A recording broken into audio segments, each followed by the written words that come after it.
সবাইকে স্বাগত দীপ্ত সংবাদে, সাথে রয়েছে দোলা ডলরের। শুরুতেই জানাবো নিটোল টাটা সংবাদ শিরোনাম।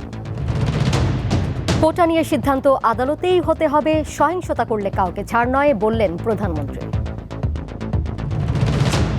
কোটা সংস্কারের দাবিতে বিভিন্ন জেলায় গণপদযাত্রা, ঢাকায় রাষ্ট্রপতির কাছে স্মারকলিপি প্রদান।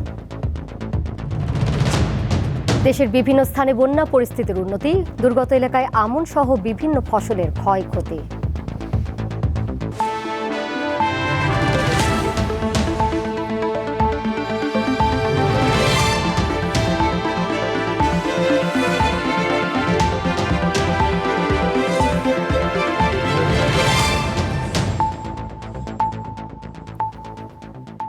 চীন সফর নিয়ে গণভবনে সংবাদ সম্মেলনে বক্তব্য রাখছেন প্রধানমন্ত্রী শেখ হাসিনা। শুরুতেই আমরা সরাসরি চলে যাচ্ছি সেখানে। নৌপরিবহনে ঢুকে ধরা পড়ার পরে মুচলেখা দিয়ে বেরোয় আসলো, যে আবার আরেক জায়গায়, তারপরে হিরো হয়ে গেল, হিরোইন হয়ে গেল। ঘরের মধ্যে বসে বলতেছে এই হচ্ছে, ওই হচ্ছে, ওই হচ্ছে,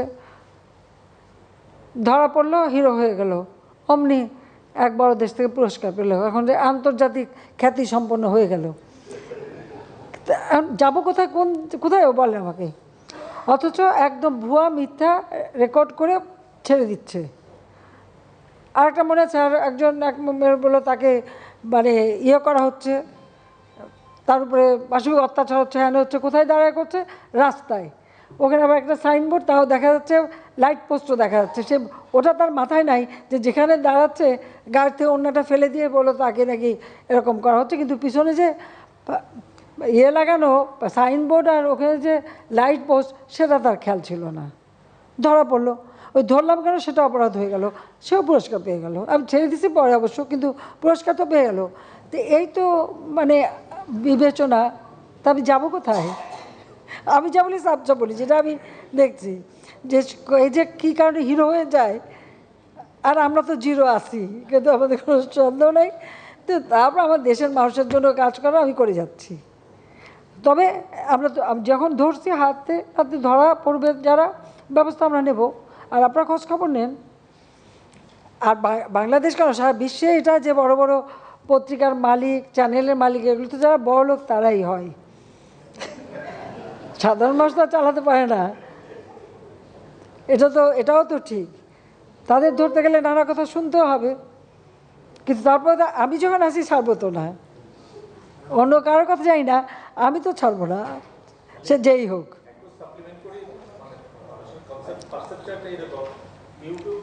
বাংলাদেশ থেকে যারা দুর্নীতি করে টাকা করে দেশে বিনিয়োগ করেছে তারা হলো দেশপ্রেমিক দুর্নীতিবাদ, আর যারা এখান থেকে টাকা পাচার করে বিদেশে পাচার করেছে তারা হলো দেশদ্রোহী দুর্নীতিবাদ। মাননীয় প্রধানমন্ত্রী, দুর্নীতি হলো ড্রেন, ডান দিকের পানিও খারাপ, বাম দিকেও পানি খারাপ। কাজে দেশপ্রেমিক দুর্নীতিবাদ আর দেশদ্রোহী দুর্নীতিবাদ বলে কোনো কথা নেই। এটা একদম বাস্তব কথা।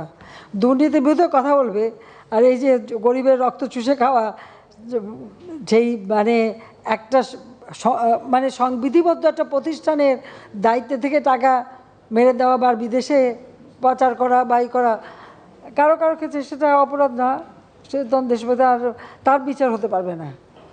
লেবারের টাকা মেরে খেলে বিচার হতে পারবে না, সেই বিচার নিয়ে প্রশ্ন উঠবে। অথচ অন্যের বেলায় এক ড্রাইভার টাকা চুরি করলে তার দোষ, আর এরা যে বড় চুরি করতেছে সেটা বড়। তাও আমরা চুরিটা যদি খুব বড় অঙ্কে হয়ে যায় তাহলে বোধহয় দোষ থাকে না, দোষটা টাকা দিয়ে ঢেকে যায়, এটাই মনে হয়। আর তাছাড়া কী বলবো, আর বলার কিছু নেই। তবে আমি আবারও বলবো যে হাত যখন দিয়েছি আমি ছাড়বো না, যেখানেই হোক, যেই হোক, আমার কে বন্ধ সে আমি কেয়ার করি না। এখানে আপন পর কোনো কিছু আমি জানি না, কাজেই যেখানে পাবো আমি যখন জিরো টলারেন্স বলছি, জিরো টলারেন্স কি আমি সেটা করে ছাড়বো যতদূর পারি। মাননীয় প্রধানমন্ত্রী, আমার নাম শাহরিয়ার খান, আমি বিজনেস স্ট্যান্ডার্ড।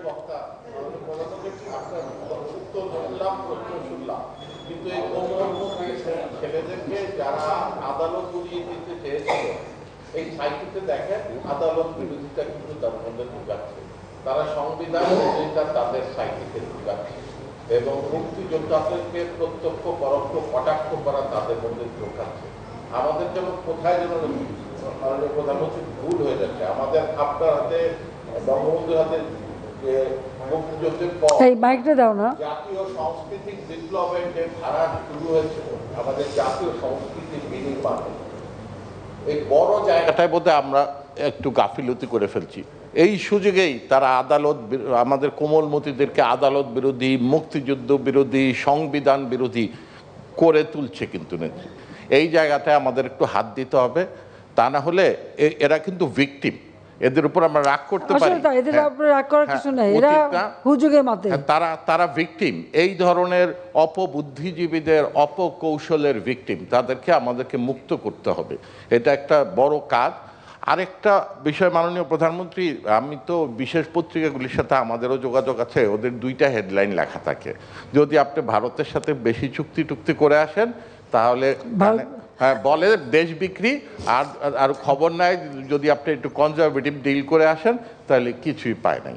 আর চায়নার ক্ষেত্রে তো লেখা ছিল হচ্ছে যে চায়নার ডেট ট্র্যাপে বাংলাদেশ, কেন এত চুক্তি হয়েছে, কিন্তু আপনার পরিমিতির কারণে হেডলাইনটা চেঞ্জ করতে হয়েছে যেটাকে তারা বলছে যে কিছুই পান নাই।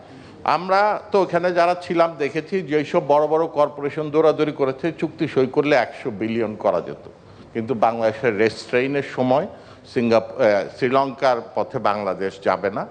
কিন্তু এই কাজগুলি আমরা আরও যত দিন যাচ্ছে, আমাদেরও তো সক্ষমতা বাড়ছে, আমাদের প্রশাসনের সক্ষমতা বাড়ছে, আমরা আরও নেগোশিয়েট করে আরও বেছে প্রজেক্ট নিতে পারবো, এবং কোন প্রজেক্টে আমাদের রিটার্ন বেশি নিতে পারবো সেটা আপনার নির্দেশ। সে কারণে হয়তো প্রজেক্টের ইনটেক কমে যাচ্ছে, এটা ভালো, কারণ এখন আমরা বেছে করছি।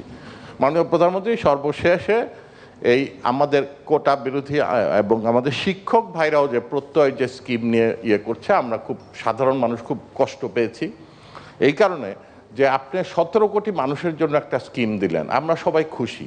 এই সরকারি কর্মচারীরা যারা পেনশন পাচ্ছে তারা মানে তাদের কি কোথায় কমে গেল বেড়ে গেল এই দুঃখে পড়ে যাচ্ছে। 16 কোটি মানুষ যে পেল এটা তো তাদের সুখ নাই।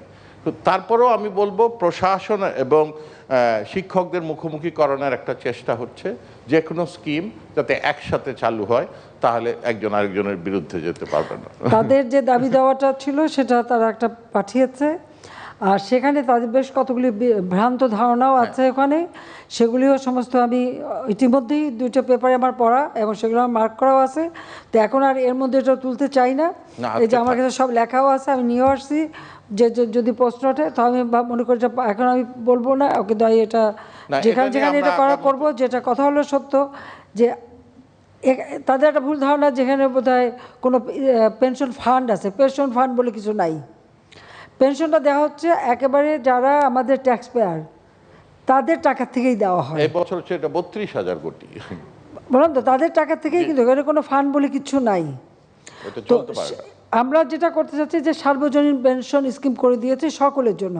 এই যে সাংবাদিকরা, যা আজকে কারো চাকরি না থাকলে কালকে তার কিছু করার নাই, কোথায় যাবে তারা, তার পরিবার কোথায় যাবে?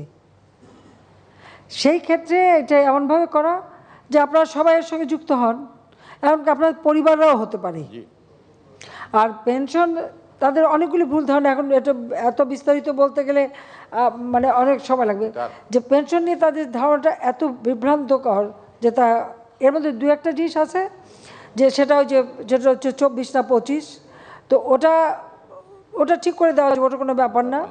আর কয়েকটা বিষয় এগুলো আমি দেখে রেখেছি অলরেডি, দেখে যেগুলো মার্ক করে রেখে দিয়েছে সেগুলো আমরা দেবো। তবে আন্দোলন যখন তারা চালাতে থাক, চালাতে যখন টায়ার্ড হবে তখন বলবো, তার আগে বলা দরকারটা কি, এটাই। আর দ্বিতীয়টা আর প্রথমটা কি আরেকটা বললেন যে সেটা বলে আমাদের জাতীয় সাংস্কৃতিক বিপ্লবটা সম্পন্ন করা, আচ্ছা, তা নাহলে আমাদের বাঙালি সংস্কৃতি এই সকল কিছুর একমাত্র রক্ষা কবচ, অন্যভাবে করা যাবে না, এটা আমাদের মনে হয়। এবং আপনি তার নেতা, আপনি কবিতা পরিষদ আপনার হাতে তৈরি, সাংস্কৃতিক জোটও আপনার হাতে তৈরি, আপনি শুধু আওয়ামী লীগের নেতা নয়, সকল সাংস্কৃতিক আন্দোলনের নেতা, সেই জন্যই আপনার কাছে দাঁড়িয়ে। মাননীয় প্রধানমন্ত্রী, আমার নাম শাহরিয়ার খান, আমি বিজনেস স্ট্যান্ডার্ড পত্রিকাতে আছি, এক্সিকিউটিভ এডিটর। আজকে সকালের নিউজ হচ্ছে ডোনাল্ড ট্রাম্পের উপর একটা অ্যাসাসিনেশনের অ্যাটেম্প্ট। আমার মনে হয় রাইট নাও আপনার একটা কমেন্ট খুব ইম্পর্টেন্ট। এটা অত্যন্ত দুঃখজনক যে তিনি একজন প্রেসিডেন্সিয়াল ক্যান্ডিডেট আর তার উপরে এই ধরনের হামলা করা, আমরা এটা নিন্দা জানাই অবশ্যই। তবে আমেরিকা তাদের গণতন্ত্র নিয়ে অনেক গর্ববোধ করে, অথচ সেখানেই দেখা যাচ্ছে আমরা তো গুলিবোমা খেয়েই অভ্যস্ত, তো অনবরতি খাচ্ছি, তো সেখানে একজন তার অপোনেন্টকে এইভাবে গুলি করা, তা আবার সে ফর্মার প্রেসিডেন্ট, এবং সে খুব অল্পের জন্য বেঁচে গেছে, কিন্তু তার একেবারে কানের উপর দিয়ে চলে গেছে। যদি একটু এদিক ওদিক হতো সে আর বাঁচত না।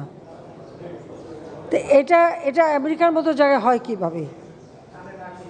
এটাই আমেরিকার মতো সভ্য দেশে যারা গণতন্ত্রের এত বড় প্রবক্তা, এত বড়, সেই দেশে এই ঘটনা ঘটবে কেন? সেটাও তো আমাদের একটা প্রশ্ন। না, সরকারকে, বাংলাদেশে হলে তো সরকারকে দায়ী করতো, আর যদি না এক গ্রুপ সরকারকে দায়ী করতো, আর এক গ্রুপ যেমন আমি গ্রেনেড হামলা, আমি ভেঙে ভেঙে করে গ্রেনেড নিয়ে নিজেই মারছি বলে দিল। এখানে তো বলার তো কোনো ইয়ে নাই, লাগাম ছাড়া, তো এটা লাগাম ছাড়া, তো সেটাই হয়। কিন্তু ওখানে কিন্তু ওরাও সরকারকে দায়ী করে, আর প্রেসিডেন্ট বাইডেনও এটাকে মানে করছে, মানে নিন্দা করছে যে সেটাও ওটা অ্যাকসেপ্টেবল না, গ্রহণযোগ্য না। কাজে সে এইটুক সভ্যতা তারা আছে। তা আমার মনে হয় যারা এই যে কথায় কথায় আমাদের দেশে সব দোষারোপ করার চিন্তা, তাদের এখান থেকে শিক্ষা নেওয়া উচিত। তবে এই ঘটনাটা সত্যি খুব দুঃখজনক যে একমাত্র প্রেসিডেন্সিয়াল ক্যান্ডিডেট তাকে এভাবে হামলা করা বা করা, তারা এটা নিয়ন্ত্রণ করতে পারছে না। আর আছে কিছু আছে যে আরেকটু বলে আছে, আরো বলে আছে প্রশ্ন, ঠিক আছে।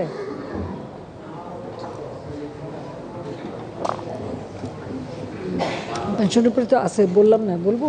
মাননীয় প্রধানমন্ত্রী, সব মাইক্রো রাখছে। একটি কথা আছে বাংলা সাহিত্যে, অত্যন্ত সুন্দর কথা, অলৌকিক আনন্দের ভার বিধাতা যাহারে দেন, বক্ষে তার বেদনা অপার। আপনার মধ্যে অলৌকিক আনন্দের ভার আপনার উপরে পড়েছে এবং একই সঙ্গে আপনার বক্ষে অনেক বেদনা। সেই জায়গায় দাঁড়িয়ে আমি সোহেল হায়দার চৌধুরী, আমি দৈনিক নয়া শতাব্দীতে আছি উপসম্পাদক হিসেবে এবং ঢাকা সাংবাদিক ইউনিয়নের সভাপতি। এবং ঢাকা সাংবাদিক ইউনিয়নের সভাপতি হিসেবে একটি ছোট্ট প্রশ্ন আপনার কাছে করতে চাই এবং আপনার কাছ থেকে একটি রেমিডি চাই যে আমরা নবম ওয়েজ বোর্ড পাইনি, শুধুমাত্র এখানে অনেক মালিক বসা আছে, মালিকদের নানা ধরনের মানে পদক্ষেপের কারণে মামলা করে আটকে দিয়েছে নবম ওয়েজ বোর্ড, অথচ যেটি আপনি দিয়েছিলেন। আমরা অষ্টম ওয়েজ বোর্ড আপনি দিয়েছিলেন মাননীয় প্রধানমন্ত্রী, আমরা অষ্টম ওয়েজ বোর্ড দিয়েছে এবং প্রায় 250 থেকে 300 পত্রিকা ডিক্লেয়ার করেছে তারা অষ্টম ওয়েজ বোর্ড বাস্তবায়ন করেছে, কিন্তু অধিকাংশ পত্রিকা কোনো ওয়েজ বোর্ড বাস্তবায়ন করেনি। এটা কি দুর্নীতির পর্যায়ে পড়ে কিনা মালিকদের এবং যারা মালিকের সহযোগী আছেন তাদের দুর্নীতির পর্যায়ে পড়ে কিনা? আরেকটি বিষয় হলো যে আমার এই যে এখানে এত টেলিভিশন চ্যানেল ছাপা, এদের কোনো বেতন কাঠামোই নাই। দিনের পর দিন মালিকেরা এগুলো নিয়ে নানা ধরনের অর্থ তো তারা পাচ্ছে, কিন্তু কোনো ধরনের বেতন কাঠামো আমার এই বন্ধুরা নাই এখানে যারা আছেন, তিনি রিপোর্টার হন বা তিনি হন। আমি সবশেষে মূল প্রশ্ন সেটি হলো দশম ওয়েজ বোর্ড আমরা কবে নাগাদ পেতে পারি এবং আমরা এই দশম ওয়েজ বোর্ডে আমাদের টেলিভিশন চ্যানেলস ঢুকবে কিনা, এবং যে মালিকেরা যারা টেলিভিশন এবং পত্রিকার মালিক হয়ে সব ধরনের সুযোগ সুবিধা নিচ্ছে, আপনার দৃষ্টি আকর্ষণ করছে, আপনাকে প্রশ্ন করার সুযোগ পাচ্ছে, আপনার সঙ্গে সফর সঙ্গে হওয়ার সুযোগ পাচ্ছে, তাদের ব্যাপারে আপনি কোনো ব্যবস্থা নেবেন কিনা? ধন্যবাদ মাননীয় প্রধানমন্ত্রী, আপনাকে খুব সুন্দর লাগছে আপা, আপনাকে এবং আপনার সুস্থতা এবং দীর্ঘায়ু কামনা করে। অনেক সুন্দর লাগছে আপা আপনাকে। চীন থেকে আসছি তো, লাল চীন, তাই চীন থেকে আসলাম, লাল চীন সেই না। আমি সাংবাদিকদের এই সমস্যা জানি বলে আমরা এই যে স্পেশাল পেনশন স্কিম যে দিয়েছি, আমি মনে করি আমাদের প্রত্যেকটা সাংবাদিক যদি পেনশন স্কিমে এখন থেকে যুক্ত থাকে কাজে, তাহলে কিন্তু একটা অন্তত ভবিষ্যৎ একটা নিশ্চিত হতে পারে। সেটা আপনারা সবাই করলে ভালো হবে। বরং মালিকদের উপরে একটা চাপ দেওয়া যায় যে পেনশন স্কিমে তারা যারা যুক্ত হবে তাদের অন্তত যে এটা দিতে হবে তার কিছুটা হয়তো মালিকরাও 50% মালিকরাও দিয়ে দিতে পারে।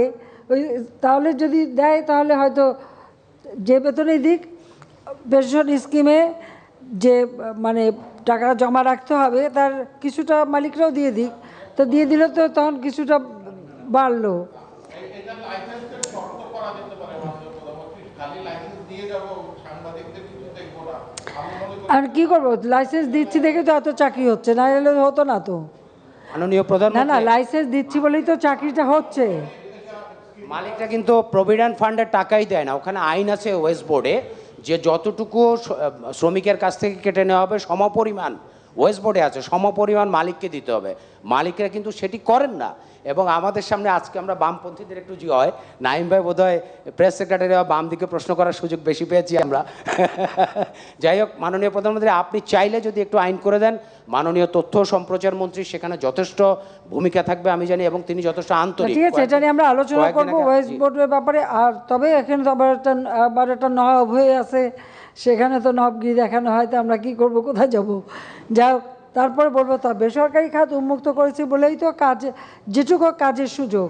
আর আমি তো বললাম যে আমি সারা বাংলাদেশের মানুষের এই সার্বজনীন পেনশন স্কিম, আমি আবারও বলবো যেটা নিজের ভবিষ্যৎটা রক্ষা করার জন্য এটা করা উচিত। আর একটা কথা আমি বলি, পেনশন স্কিম সব কটার ব্যাপারেই প্রযোজ্য, যেটা শুধু একজনই না। যেমন পেনশন যে চাকরি করে সে পেনশন পায়, কিন্তু পেনশন স্কিমে কিন্তু পরিবারের সবাই যুক্ত হতে পারে। বিভিন্ন ধাপ আছে, সেই ধাপে পরিবার সকলেই কিন্তু যুক্ত হতে পারে। কাজে সেটা যুক্ত হলে পরে তো ভালো একটা নিজের মানে পরবর্তীকালে আয়ের একটা সুযোগ সৃষ্টি হবে। সে বিষয়টা খেয়াল রেখে সবাই করলে পর অন্তত কিছুটা তো নিজের মানে নিশ্চয়তা থাকবে ভবিষ্যতের। দর্শক, আমরা এতক্ষণ সরাসরি ছিলাম প্রধানমন্ত্রীর সংবাদ সম্মেলনে। সেখানে তিনি সাম্প্রতিক চীন সফর সহ সর্বজনীন পেনশন স্কিম এবং কোটা সংস্কারের যে আন্দোলন সেটি প্রসঙ্গেও কথা বলেছেন। সংবাদ সম্মেলনে এক প্রশ্নের উত্তরে প্রধানমন্ত্রী শেখ হাসিনা এর আগে বলেছেন, কোটা নিয়ে সিদ্ধান্ত আসতে হবে আদালত থেকে, আদালতের রায় না আসা পর্যন্ত সরকারের কিছু করার নেই। আদালত যখন কথা বলেছে, আদালতে যখন চলে গেছে, তার যখন রায় হয়েছে, তো সেই রায়ের বিরুদ্ধে এখন এই মুহূর্তে আমার তো দাঁড়ানোর কোনো অধিকার নাই। এটা তো আমার সংবিধানও বলে না, আমার পার্লামেন্টও বলে না, কার্যপ্রণালী বিধিও বলে না, কিছুই না। যতক্ষণ পর্যন্ত আদালত থেকে সমাধান না আসবে ততক্ষণ আমাদের এখানে কোনো কিছু করার থাকে না। এটা বাস্তবতা, এই বাস্তবতা তাদের মানতে হবে। আর যদি না মানে কিছু করার নাই, আর রাজপথে আন্দোলন করতেই থাকবে, তবে কোনো ধ্বংসাত্মক কাজ করতে পারবে না। যতক্ষণ তারা শান্তিপূর্ণভাবে করে যাচ্ছে কেউ কিছু বলছে না। কিন্তু এর বাইরে যখন কিছু করবে, পুলিশের গায়ে হাত দেওয়া বা পুলিশের গাড়ি ভাঙা বা এভাবে আক্রমণ, এগুলি যদি করতে যায়, তাহলে তখন তো আইন তার আপন গতিতে চলবে। এখানে আমাদের কোনো কিছু করার নেই। সরকারি চাকরির সকল গ্রেডে অযৌক্তিক ও বৈষম্যমূলক কোটা পদ্ধতি সংস্কারের এক দফা দাবিতে বিভিন্ন জেলায় গণপদযাত্রা ও স্মারকলিপি প্রদান করেছে বৈষম্য বিরোধী ছাত্র আন্দোলনকারীরা। কর্মসূচির অংশ হিসেবে চট্টগ্রাম জেলা প্রশাসকের কাছে স্মারকলিপি দিয়েছে শিক্ষার্থীরা। এর আগে সকালে ১৬ শহর স্টেশনে শিক্ষার্থীরা একত্রিত হয়ে গণপদযাত্রা শুরু করে। একইভাবে রাজশাহী বিশ্ববিদ্যালয়ের কেন্দ্রীয় লাইব্রেরির সামনে থেকে শুরু হয় গণপদযাত্রা। এটি বিশ্ববিদ্যালয় থেকে তালাইমারি, সাহেববাজার ও সিএনবি হয়ে জেলা প্রশাসকের কার্যালয়ে গিয়ে শেষ হয়। কোটা সংস্কারের দাবিতে কুমিল্লা নগরীতেও বিক্ষোভ সমাবেশ করেছে কুমিল্লা বিশ্ববিদ্যালয়ের শিক্ষার্থীরা। এছাড়া কর্মসূচি থেকে কোটা পদ্ধতি সংস্কারের দাবিতে অনির্দিষ্টকালের জন্য মহাসড়ক অবরোধের হুমকি দেয় বরিশালের শিক্ষার্থীরা।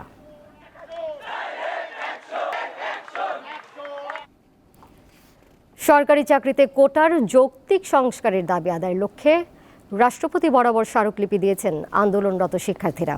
বেলা ৩টার দিকে শিক্ষার্থীদের ১২ সদস্যের একটি প্রতিনিধি দল রাষ্ট্রপতির সামরিক সচিবের কাছে স্মারকলিপি জমা দেন। এর আগে বঙ্গভবন যাওয়ার পথে গুলিস্তানের 0 পয়েন্টে ব্যারিকেড দিয়ে আন্দোলনকারীদের আটকে দেয় পুলিশ।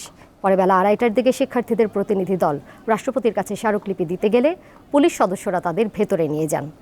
এই সময় আন্দোলনকারীদের অবরোধের কার্যত অচল হয়ে পড়ে 0 পয়েন্ট সংশ্লিষ্ট এলাকা। ফলে আশপাশের সড়কগুলোয় যান চলাচল স্থবির হয়ে আছে।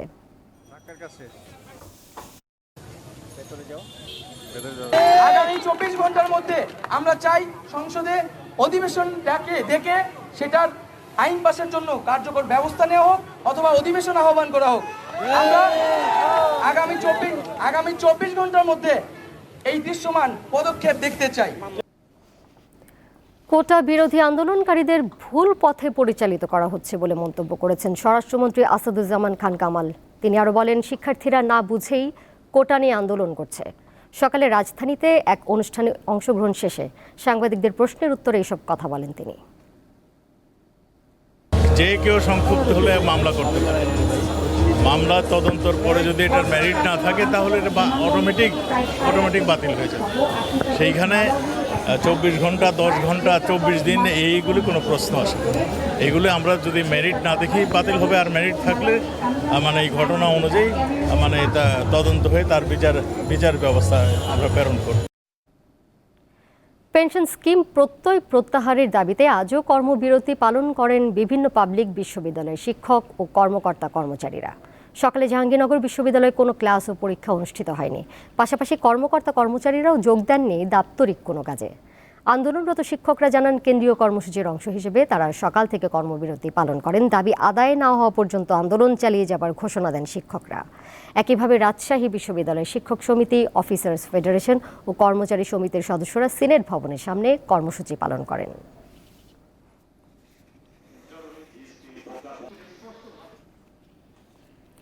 যাচ্ছি পরের প্রসঙ্গে। দেশের বিভিন্ন জেলায় নদ নদীর পানি কমতে থাকায় বন্যা পরিস্থিতির ধীরে ধীরে উন্নতি হচ্ছে। কুড়িগ্রামের ব্রহ্মপুত্রের হাতিয়া, নুনখাওয়া এবং ধরলার সদর ও শিমুলবাড়ি পয়েন্টে পানি হ্রাস পেয়ে বর্তমানে বিপদসীমা নিচ দিয়ে প্রবাহিত হচ্ছে। অনেক বানভাসী গবাদি পশু সহ বন্যা আশ্রয় কেন্দ্র ও উঁচু সড়কে আশ্রয় নিয়ে কষ্টে দিন কাটাচ্ছে। বন্যায় জেলায় 8,000 হেক্টর জমির পাট, আমন, বীজতলা, মরিচ, করলা, পটল সহ সবজি জাতীয় মৌসুমি ফসল বিনষ্ট হয়েছে। জামালপুরে যমুনা সহ অন্যান্য নদ নদীর পানি কমতে শুরু করায় সার্বিক বন্যা পরিস্থিতি উন্নতির দিকে। সুনামগঞ্জে বন্যা পরিস্থিতি উন্নতি হলেও হাওড়া অঞ্চলে বন্যার পানি অপরিবর্তিত রয়েছে। এবার কেওয়াই স্টিল চট্টগ্রাম সংবাদ।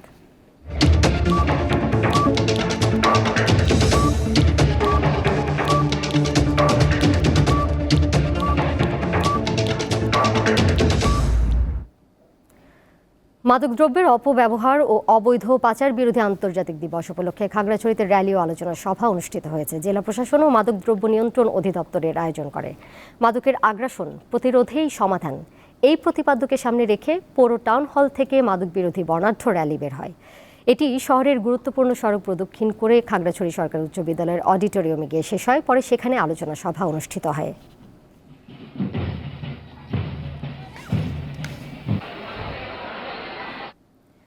ব্রাহ্মণবাড়িয়ার বিজয়নগর উপজেলায় চুরির অপবাদ দিয়ে সালিশে এক নারীকে নির্যাতনের অভিযোগে বর্তমান ও সাবেক 2 ইউপি সদস্যকে আটক করেছে পুলিশ। বিজয়নগর থানা পুলিশ জানায়, কিছুদিন আগে বিষ্ণুপুর ইউনিয়নের এক চৌকিদারের স্ত্রীর বিরুদ্ধে চুরির অপবাদ দেওয়া হয়। পরে অভিযুক্ত সাবেক ও বর্তমান ইউপি সদস্য সহ কয়েকজন ওই নারীকে অমানবিক নির্যাতন করে সেই ভিডিও সামাজিক যোগাযোগ মাধ্যমে ছড়িয়ে দেয়। পরে নির্যাতনের শিকার নারী বাদী হয়ে মামলা করেন। রসালো লটকনে সেজে উঠেছে উত্তরের জেলা পঞ্চগড়। চাহিদা ও দাম ভালো থাকায় পঞ্চগড়ে গড়ে উঠছে নতুন নতুন লটকন বাগান। এবছর জেলার প্রায় 300 বাগানের 50 হেক্টর জমিতে এই ফল চাষ হয়। দেশের উত্তরের জেলা পঞ্চগড়। হিমালয় পর্বতের কাছের জনপদ হওয়ায় পঞ্চগড়ের আবহাওয়া দেশের অন্যান্য জেলার চেয়ে আলাদা, যে কারণে বছর জুড়ে পাওয়া যায় বিভিন্ন ধরনের ফল। এর মধ্যে আলাদা করে পরিচিত হয়ে উঠেছে পঞ্চগড়ের লটকন ফল। জেলার ছোট বড় প্রায় 300 বাগানে এই ফলের চাষ করা হয়। টক আর মিষ্টি স্বাদের লটকনের কদর আছে বেশ। এটা খুব ভালো জমিও লাগে না, মাঝারি জমি হলেই ফলটা ফলানো যায়, ফল হয় আর ভালোই। গত বছর এই বাগান আমি 2.5 লক্ষ টাকা বিক্রি করি, এই বছরও আমি 2.5 লক্ষ টাকা বিক্রি করেছি। বাগান পরিচর্যার ব্যাপারে আমরা তো অনভিজ্ঞ লোক। এটা কৃষি অফিস থেকে আমাদের সার্বিক সহযোগিতা করলে আমরা অনেকটা এগিয়ে যেতাম। আগে সিজনে দেখা গেছে 2 থেকে 3 বার দেওয়া লাগে, অন্যান্য ফসলের মধ্যে তেমন লাগে না, তাও দিলে ভালো, পোকামাকড়ের আক্রমণ থেকে বাঁচা যায়, ফলটা ভালো থাকে। কৃষি সম্প্রসারণ অধিদপ্তর জানিয়েছে, বাণিজ্যিকভাবে পঞ্চগড়ে লটকন চাষের সম্ভাবনা দিন দিন বাড়ছে। এই লটকনের চাহিদা প্রচুর এবং আমাদের এই লটকনটা সিজনের সবার শেষে পাকে বলে চাষিরা বেশি দাম পাচ্ছেন এবং এখানকার এই লটকন আমাদের পঞ্চগড়ের চাহিদা মিটিয়ে দেশের অন্যত্র চলে যাচ্ছে। চাষের এই ধারাবাহিকতা অব্যাহত থাকলে ভবিষ্যতে দেশের অভ্যন্তরীণ চাহিদা মিটিয়ে বিদেশে রপ্তানি করা সম্ভব হবে বলে জানায় কৃষি সম্প্রসারণ অধিদপ্তর। দীপ্ত, বার্তা কক্ষ। এবারে দেখে নিতে যাব একটু খেলার খবর। আজ রাতে ইউরোর ফাইনাল অনুষ্ঠিত হবে এবং ইউরো ফাইনালের রেস কাটতে না কাটতেই শুরু হবে কোপা আমেরিকার শিরোপার লড়াই, যেখানে রেকর্ড 16তম শিরোপা জয়ের আশায় কলম্বিয়ার মুখোমুখি হবে আর্জেন্টিনা। ফাইনালটি শুরু বাংলাদেশ সময় সোমবার সকাল 6টায়। এই ম্যাচ দিয়ে কোপায় 23 বছরের অপেক্ষা অবসানের স্বপ্নে বিভোর কলম্বিয়া। ইতিহাস ডাকছে লিওনেল মেসির দলকে। একই সাথে 2 রেকর্ড দিয়ে নিজেদের অনন্য উচ্চতায় নেওয়ার সুযোগ তাদের সামনে। উরুগুয়েকে পেছনে ফেলে এককভাবে কোপা আমেরিকার সর্বোচ্চ 16 বার শিরোপা জয়ের সুযোগ। সেই সাথে স্পেনের পর দ্বিতীয় দল হিসেবে টানা 3টি আন্তর্জাতিক শ্রেষ্ঠত্ব নিশ্চিতের সম্ভাবনা লিওনেল স্ক্যালোনির শিষ্যদের। এ ম্যাচ দিয়ে আন্তর্জাতিক ফুটবলকে বিদায় জানাতে যাচ্ছেন অ্যাঙ্গেল ডি মারিয়া। ম্যাচের আগের দিন বিশেষ আয়োজন থাকলেও ফাইনালে আরও বড় উৎসব দিয়েই আর্জেন্টিনার অনেক অর্জনের কারিগরকে বিদায় জানাতে চাইবেন মেসি মার্টিনেজরা। কলম্বিয়াকে নিয়ে বিশেষভাবে না ভেবে নিজেদের স্বাভাবিক খেলাটাই খেলতে বলেছেন স্ক্যালোনি। ঘুচে গেছে লিওনেল মেসির গোল খরাও, তাই এখন কেবল ট্রফি উঁচিয়ে স্পেনের কাতারে যাওয়ার অপেক্ষা। অন্যদিকে দীর্ঘ 2.5 বছর ধরে 28 ম্যাচে অপরাজিত কলম্বিয়া। এই সময়ে উরুগুয়ে ছাড়াও ব্রাজিল, স্পেন, জার্মানির মতো পরাশক্তিদের হারিয়েছে তারা। চলতি কোপায়ও দাপুটে ফুটবল খেলে এখন পর্যন্ত 5 ম্যাচে করেছে 12 গোল। আর এ যাত্রায় একটি গোলের সাথে টুর্নামেন্টের এক আসরে রেকর্ড 6 অ্যাসিস্ট করে দলকে সামনে থেকেই নেতৃত্ব দিচ্ছেন অধিনায়ক হেমেস রদ্রিগেজ। দু দলের মুখোমুখি পরিসংখ্যান অবশ্য কথা বলছে মেসিদের পক্ষেই। সব মিলিয়ে 43 বারের মুখোমুখি দেখায় আর্জেন্টিনার জয় 26টি আর কলম্বিয়ার 9টি। সবশেষ 12 ম্যাচের মধ্যে 2019 কোপা আমেরিকার গ্রুপ পর্বে শুধু একবারই আর্জেন্টিনাকে হারাতে পেরেছে কলম্বিয়া। তৌসিয়া ইসলাম, দীপ্ত স্পোর্টস। শেষ করব দীপ্ত সংবাদ। যাবার আগে নিটোল টাটা সংবাদ শিরোনাম জানিয়ে দেব আরও একবার। কোটা নিয়ে সিদ্ধান্ত আদালতেই হতে হবে, সহিংসতা করলে কাউকে ছাড় নয় বললেন প্রধানমন্ত্রী।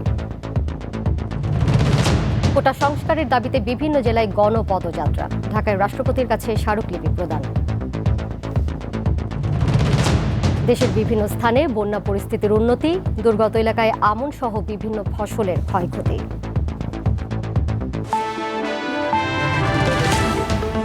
এই ছিল এখনকার মতো। পরের সংবাদ সন্ধ্যা 6টা 50 দেখার আমন্ত্রণ রইল। এছাড়া আরও তথ্য এবং বিনোদনের নানা খবরাখবর জানতে যুক্ত থাকুন দীপ্তর ডিজিটাল প্ল্যাটফর্মে। সবাইকে ধন্যবাদ।